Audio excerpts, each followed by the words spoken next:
In this lesson, we're going to take a look at special triangles, particularly 30, 60, 90, and 45, 45, 90 right triangles, and see how we can use this to calculate trigonometric functions for particular angles without the use of a calculator. So we have special angles. So what are these triangles and why are they special? So the first triangle we have that is special comes from taking a square and cutting it in half. So when you cut a square in half, you end up with two right-angled triangles where the angles are the same. So this is sometimes called an isosceles right triangle. It's also called a 45, 45, 90 right triangle. Okay, so the ratio of the sides, if we have these two sides, because they're the sides of a square, they would have to be the same length. Using the Pythagorean theorem, we can calculate that the length of the diagonal is radical 2. And we can use this to solve problems. So rather than writing 45 in here, let's think about what these angles would be in radians. So pi over 2 is 90 degrees. So half of pi over 2, or 45, is going to be pi over 4. Okay, so these angles are pi over 4, and pi over 2. You can still call it a 45, 45, 90 right triangle if that's the way you learned it. But when we're working in radians, we do want to be thinking about what those angles are in radians. Okay, and then we have our lovely 30, 60, 90 right triangle. So why is that triangle special? Well, that triangle is actually half an equilateral triangle. Now, when we cut it in half, we draw an altitude down, creating two 90-degree triangles that are, again, identical. So one of these triangles, this 30, 60, 90 right triangle, we have two angles. So if we think of the length of one of the sides of the equilateral triangle as being 2, the bottom here is going to be 1 because we've cut it in half by dropping that altitude. We can use the Pythagorean theorem to get 4 minus 1 and then take the square root, getting radical 3. And just remember, radical 3 is approximately equal to about 1.7 or so. So it's not bigger than 2. The hypotenuse is still the longest side here. And so we had our 30-degree angle. The 30 degree was smaller than 60 degree. So this angle in radians is pi over 6, and this one is pi over 3. And of course, the 90-degree angle is still pi over 2, as it was in the last one. So one of the nice things about using radians is that it makes it really easy to figure out what the reference angle is. So all we have to do really is look at what the denominator of our fraction of pi is, and that will tell us what the reference angle is. So let's take a look with this 45, 45, 90 degree right triangle. Okay, so if I have in quadrant 1, my angle is pi over 4. So then another pi over 4 gets me to pi over 2. I go another pi over 4, and then I get 3 pi over 4. And then down here, I get 5 pi over 4. And then over here in quadrant 4, the angle with the reference angle of pi over 4 is going to be 7 pi over 4. So these are measuring pi over 4, 3 pi over 4, all the way around to 5 pi over 4, and then all the way around to 7 pi over 4. So each of these angles has a reference angle of pi over 4, and the cool thing is they have in common, they're all over 4. Right? And you see they're all numbers that can't be reduced any further. So if you look, you have pi over 4, then pi over 2 would be 2 pi over 4, but that reduces to pi over 2. So it's not going to be our it's not going to be one of our angles with a reference angle of pi over 4. Similarly, if we take our pi over 6, so pi over 6 is our 30-degree angle. So we have our little pi over 6. The other angles with a reference angle of pi over 6, if we go here, this is 5 pi over 6 in quadrant 2. We go down to quadrant 3, and we get 7 pi over 6. And if we want to go all the way to quadrant 4 and get a reference angle of pi over 6, this is going to be 11 pi over 6. If you notice 12 pi over 6, that would reduce to 2 pi. So that would be our full way around the circle. So if it has a denominator of 6, so over 4, theta ref is going to be pi over 4 in radians. If you've reduced it, if it's a whole number over 4, whole number times pi over 4.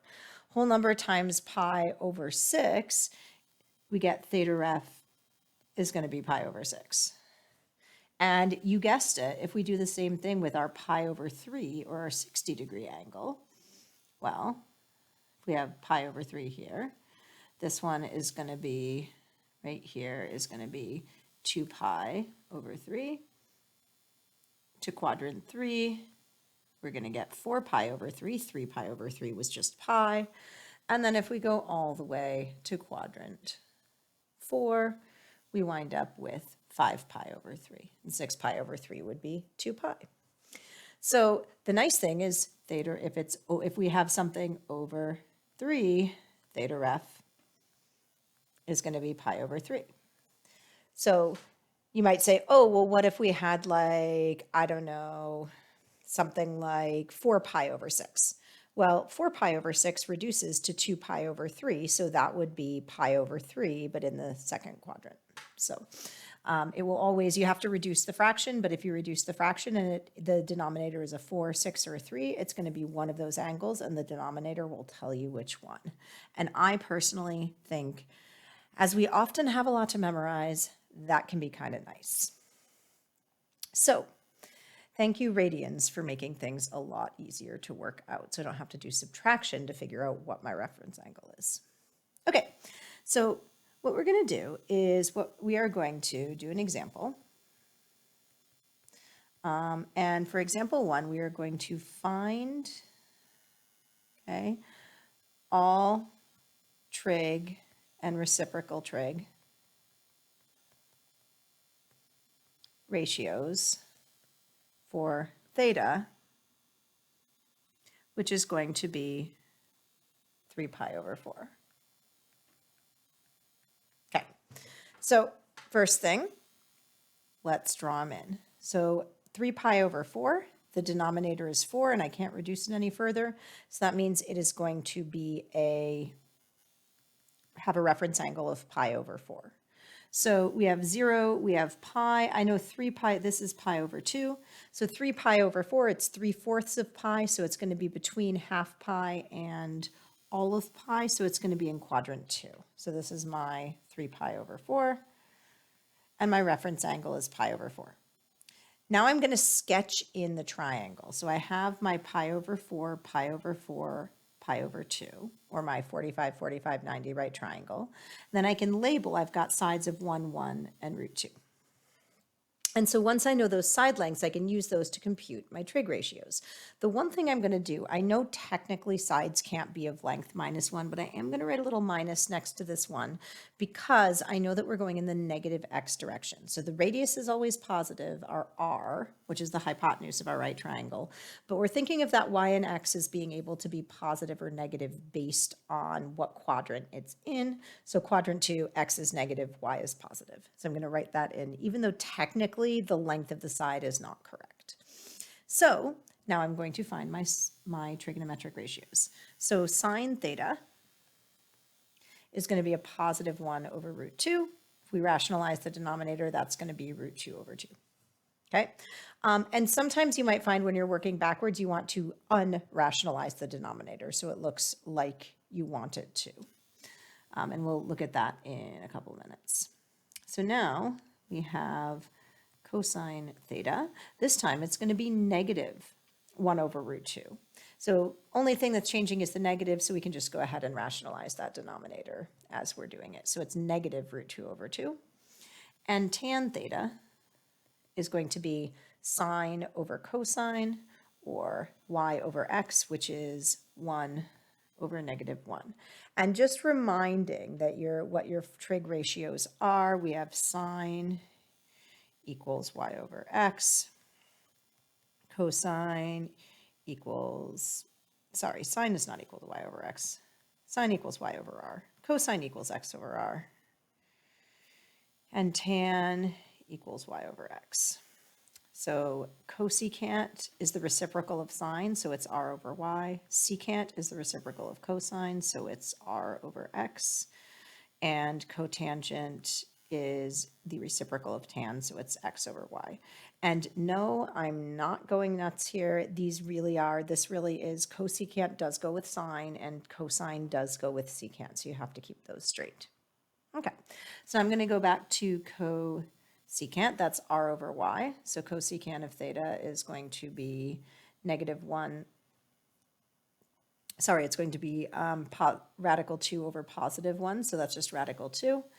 Secant theta is going to be radical 2 over -1, so that's going to be a negative radical 2. Notice that sine and cosecant always have the same SIGN sign.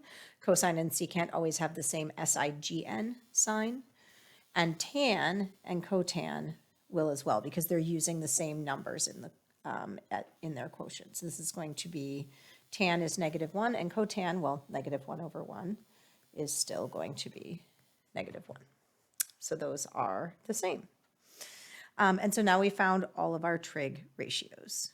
Okay, so now we can go back, and this is actually for theta equals 3 pi over 4. These are all of our trig ratios. And so you're going to start to get the hang of what some of these are. So you have a root 2. That's going to be for generally you're looking at a pi over 4, pi over 4, pi over 2 triangle. Did I write pi over 2 up there? That is super wrong. Let's fix that. Okay, so that's one example. So let's see if we can find,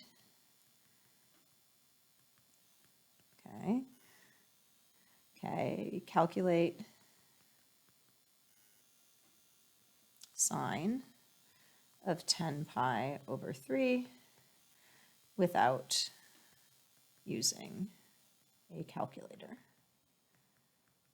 Okay, so 10 pi over 3, well, I know 6 pi over 3 is actually going to be 2 pi. So what this is asking me to do is find an angle that is coterminal with another angle, okay? So sine of 10 pi over 3, this is going to get important actually in the next unit, is going to be the same as sine of 10 pi over 3 minus 6 pi over 3, or minus 2 pi. We can add or subtract 2 pi, and it's not going to change the terminal arm or the location within the quadrants of where the angle is. So this is just 2 pi or 360 degrees. So basically, if we take away 360 degrees, we get what that angle is if we were only doing one rotation. So that gives us sine 4 pi over 3. Okay? So 4/3 pi, again, we're starting to think of it as a fraction of pi. Remember, in our coordinate plane, we have 0, pi over 2, pi, and then 3 pi over 2. So 4/3 is between 1 pi and 3/2 pi, so it's going to be in quadrant 3. The denominator is 3, so my reference angle is going to be pi over 3. Okay, so this is my 4 pi over 3. Which is the same as my 10 pi over 3, except 10 pi over 3 has gone around twice. So now I can draw in my 30, 60, 90 right triangle. So this is pi over 3, so this is pi over 6. The shorter side is going to be 1. The longer side is radical 3, and the radius is 2. So that's always going to be the way it goes. So remember, radical 3 is not the most common mistakes I see. People mix up the 2 and radical 3 because for some reason they think radical 3 is bigger than 2 because it has a 3 in it. It's not. It's about 1.7, so it's smaller. Also just mixing up the radical 3 and the 1. The shorter side is always opposite the smaller angle, and pi divided in 6 pieces is smaller than pi divided in 3 pieces. Okay, so we have here, now we want to find our sine. And like I said, I'm going to actually add a little negative by the x and y values that are negative, even though we know lengths aren't actually negative. So now we have negative radical 3, -1, because we're in quadrant 3, and x and y are both negative there. So now sine of 10 pi over 3 is going to be y over r, and our y value is negative root 3, and our r is 2. So that is just my solution, because sine of 10 pi over 3 is the same as sine of 4 pi over 3. Okay.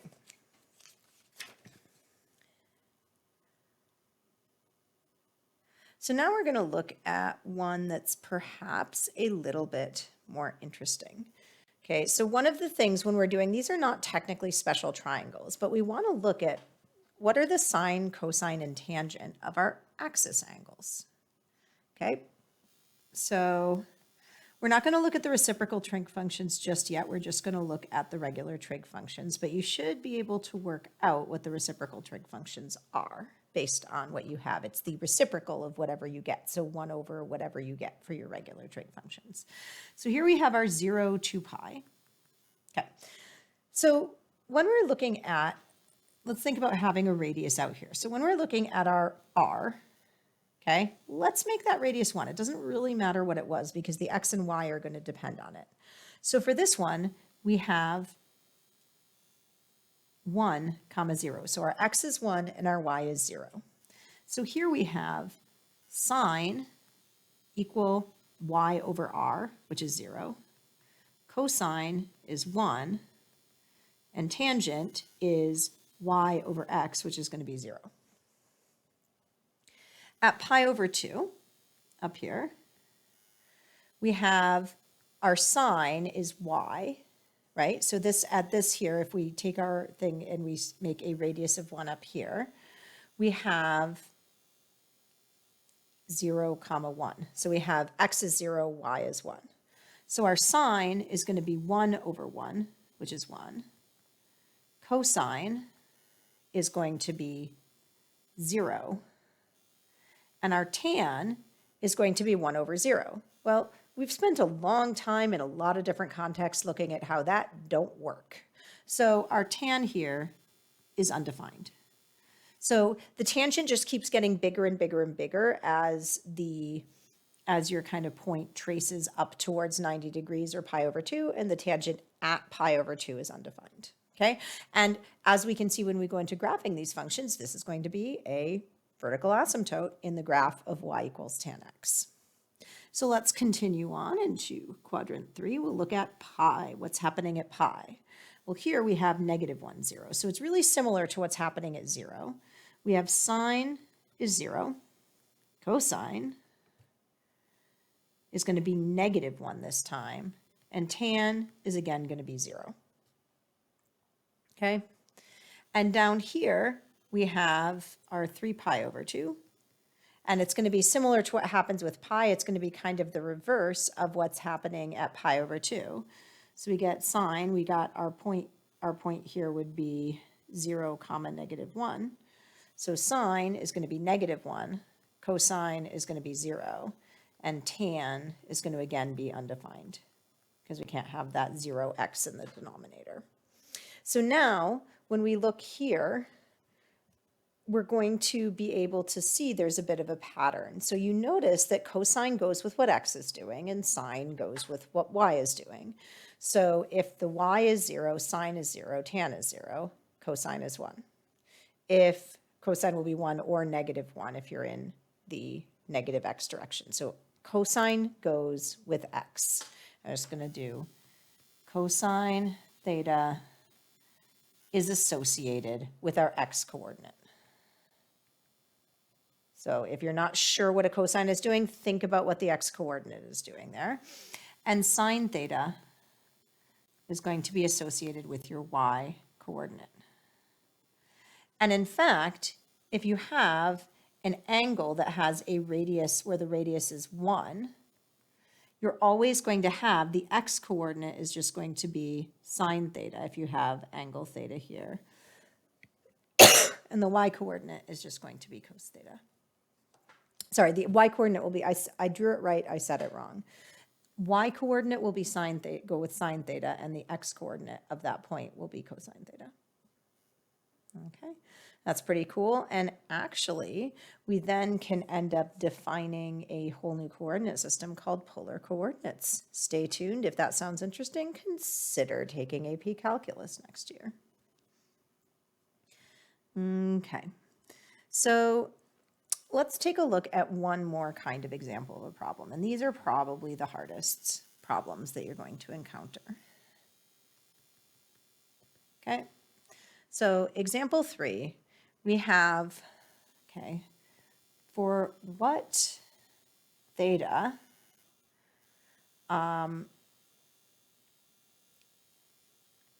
such that theta is between 0 and 2 pi. So this is important because if you remember, angles, you can just kind of keep doing new rotations round and round and round the circle. So if I don't specify what values of theta I'm looking for, there actually are going to be infinitely many answers. And we're going to revisit this idea in the next chapter, chapter 7, when we're solving equations. But so for what theta between 0 and 2 pi is tan theta equal negative root 3. Okay, so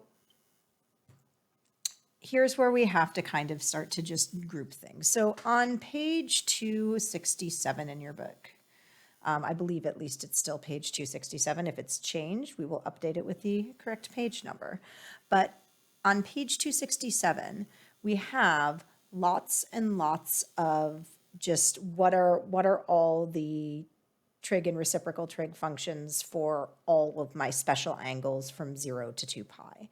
And so you could look it up and try to find negative root 3 in that table, but that would also require you to memorize somewhere around, I don't know, 120 or so different values, and I feel like that's probably going to be a waste of our time.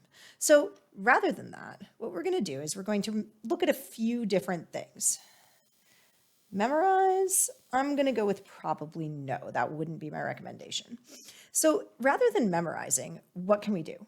Well, there's a couple different things that we might want to do. So if we recall, and this is something where people get mixed up. So for our 45, 45, 90, right triangle, we have values that involve root 2, 1. And so sometimes we actually get values that are like 1 or negative 1. So we're going to get values that are just a single simple whole number. So those are things that would be associated with that. We also might want to look for like a root 2 over 2, because sometimes we have 1 over root 2, and if we've rationalized the denominator, these are the kind of things we want to look, these are the numbers we want to look for 45, 45, 90.